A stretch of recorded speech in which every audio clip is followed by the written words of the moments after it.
Olá pessoal, sejam todos bem-vindos à nossa aula de contabilidade. Eu sou a Lisley Falcão. Eu sou Presley. Hoje estudaremos o PGC. Hoje será a nossa aula número 10, estudo das contas, códigos da classe 1, meios fixos e investimentos, propriedade industrial e outros direitos e contratos. Lembrando que a nossa parte 6 divide 3. Vamos dar continuidade à nossa aula. Recapitulando, pessoal, lembrando que na aula passada nós vimos a definição da subconta 12.1 transpasse, certo? Vimos despesa de investigação e desenvolvimento e hoje propriamente nós falaremos sobre propriedade industrial e outros direitos e contratos. Falaremos sobre despesa de constituição e, por fim, falaremos outras imobilizações incorpóreas. E nós daremos fim, assim, à conta imobilização incorpórea, certo? Lembrando que nós já falamos sobre imobilizações corpóreas, já vimos todas as subcontas que são integradas nas imobilizações corpóreas, certo? Lembrando que essas todas as contas são contas da classe 1 e são contas do ativo não corrente e o ativo não corrente está contido no ativo, certo? É isso aí, pessoal. Se inscreva no canal. Estamos a falar das imobilizações incorpóreas. Sem mais demora, sem mais volta, vamos dar continuidade à nossa aula. É isso aí, pessoal. Estamos a falar sobre a classe 1, meios fixos e investimentos, conta do primeiro grau, 12 imobilizações incorpóreas, conta do segundo grau, 12.3, propriedade industrial e outros direitos e contratos, certo? A conta 12.3, propriedade industrial e outros direitos e contratos, diz assim, tem uma pergunta, o que é propriedade industrial? A propriedade industrial se refere a um conjunto de direitos, certo? Então estamos a falar sobre um conjunto de direitos que abrangem os bens e materiais que tenham relação com a indústria, certo? Então, quando estamos a falar sobre propriedade industrial, estamos a falar de conjunto de bens que têm relação com a indústria, mas lembrando que são ativos incorpóreos, certo?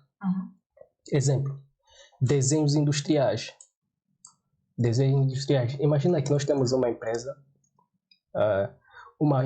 né, que projeta, desenvolve, desenha motores industriais. Para nós fazermos para nós construirmos ou desenvolvermos um motor, é claro que nós precisamos os engenheiros precisam de desenhos ou mapas industriais, certo?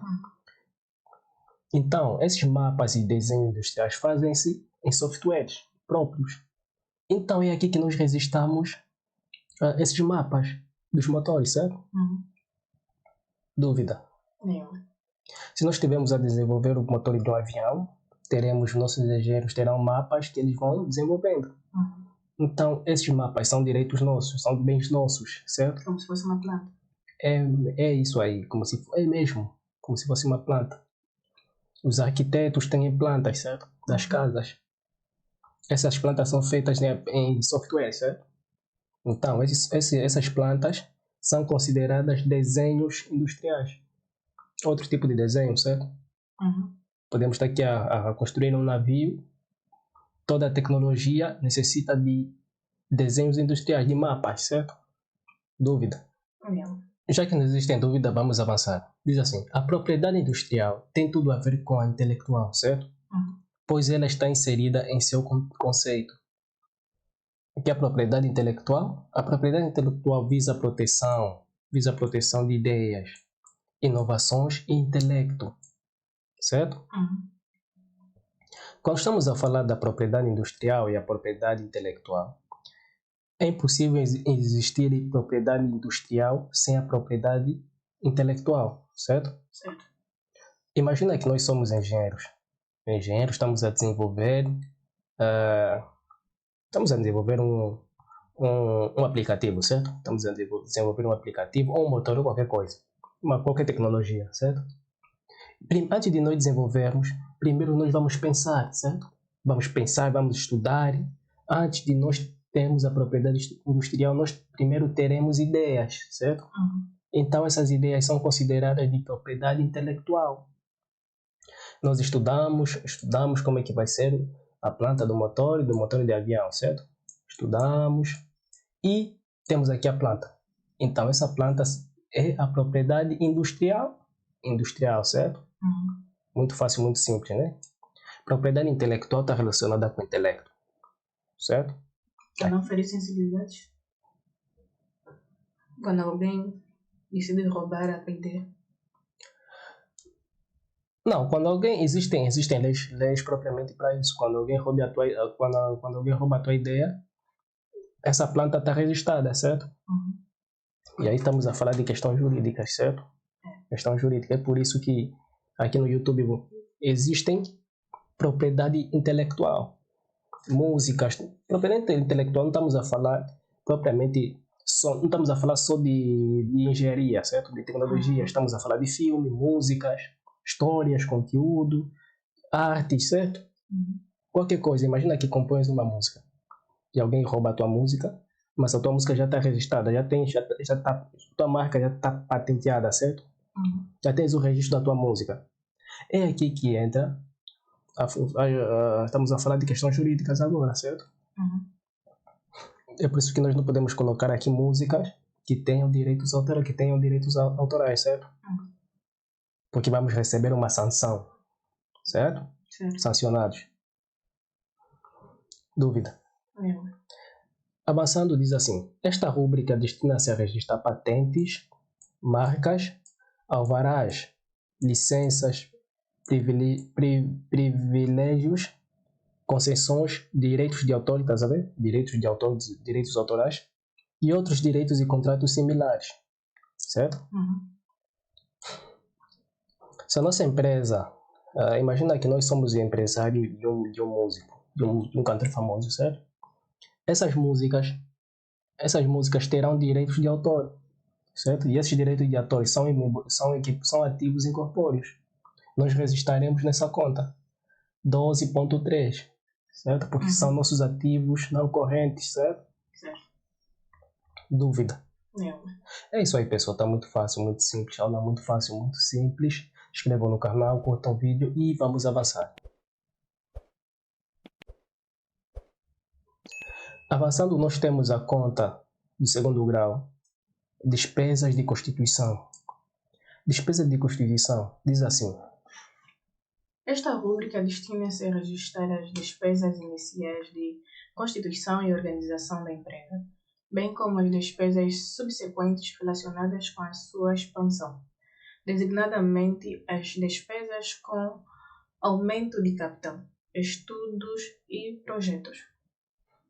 É isso aí, pessoal. Quando estamos a falar de despesa de constituição, estamos a falar nada mais, nada menos quando despesas que a entidade suporta a quando da realização, ou seja, quando da inscrição da empresa nas entidades públicas, certo? Quando nós vamos ao guichê único da empresa, nós podemos suportar despesas de constituição, certo? Quando nós falamos sobre as sociedades, foi a nossa primeira aula, certo? Nós vimos que na lei das sociedades comerciais, no artigo 2º, nós podemos encontrar os valores respectivamente das sociedades. Vimos que as sociedades por cotas, para nós abrirmos, ou seja, para nós criarmos uma sociedade, ou para nós constituirmos uma sociedade por cotas, nós vamos incorrer a um custo ou uma despesa de... É isso aí, pessoal. Vocês se lembram quando nós falamos sobre subscrição e realização de capital, certo? Nós falamos que na realização do capital é quando os sócios realmente vão ao guichê único, a uma entidade pública, certo? Realizar, ou seja, formalizar a sua empresa, constituir a sua empresa. E ao constituir a sua empresa, os sócios podem ter gastos, ou seja, despesas adicionais. Nós quando falamos sobre, na nossa aula número 1, nós falamos sobre as sociedades comerciais. Nós vimos que no artigo 2º da lei das sociedades comerciais, nós podemos encontrar as sociedades comerciais, certo? Nós vimos que sociedade de nome coletivo, certo? Sociedade comandita, sociedade por cota e sociedades anônimas. Nós vimos que se eles quiserem constituir uma empresa por cota, certo? Eles terão uma despesa adicional de $1.000, certo? Para constituir uma sociedade por cota é necessário que os sócios suportem uma despesa de $1.000, certo? Então essa despesa será considerada como um ativo, certo? Será considerada como um ativo não corrente. Será constituído como ativo não corrente da empresa? Sim, da empresa, certo? Porque a empresa suportou uma despesa de constituição, certo? Uhum. Toda despesa de constituição é considerada como ativo não corrente, ou seja, um imobilizado incorpóreo, certo? Uhum. Ainda tem mais. Esta escritura destina-se a registrar as despesas iniciais, certo? Despesas iniciais de constituição e organização da empresa, certo? Bem como as despesas subsequentes relacionadas com a expansão, com a sua expansão, designadamente as despesas com aumento de capitais, certo?